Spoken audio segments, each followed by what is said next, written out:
कल सवाल खड़े किए कि सरकार जानबूझकर नेता प्रतिपक्ष को विदेशी राजनयिकों से या जो विदेशी डिग्नेटरी आते हैं उनसे मिलने नहीं दे रही है जो विदेश के लोग आते हैं।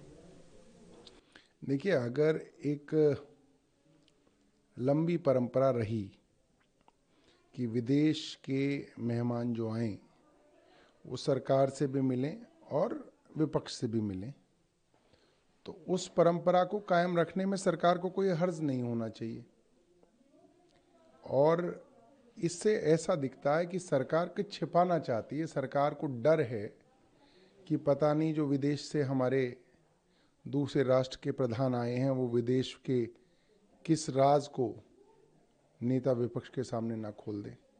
और सरकार कुछ ना कुछ छिपा रही है, सरकार कुछ ना कुछ अंडर टेबल डीलिंग्स कर रही है दूसरे देशों से, या अपने किसी व्यापारी मित्र के लिए कुछ ना कुछ डीलिंग कर रही है, जिसको छुपाने के लिए वो नहीं चाहते कि किसी विपक्ष के आदमी से मुलाकात हो। इससे सरकार की कमजोरी साफ नजर आती है।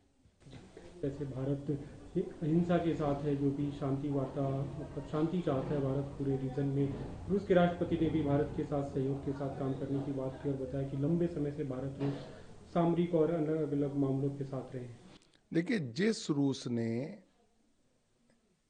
यूक्रेन जैसे देश के ऊपर बिना किसी ठोस कारण के हमला किया हो, सालों तक लड़ाई चली हो, जिस लड़ाई के खिलाफ पूरी दुनिया के देश बोलते रहे हों, और उस रूस से प्रधानमंत्री अहिंसा की बात कर रहे हैं और रूस के राष्ट्रपति भी अहिंसा की बात कर रहे हैं, ये एक अहिंसा का और महात्मा गांधी का मजाक है।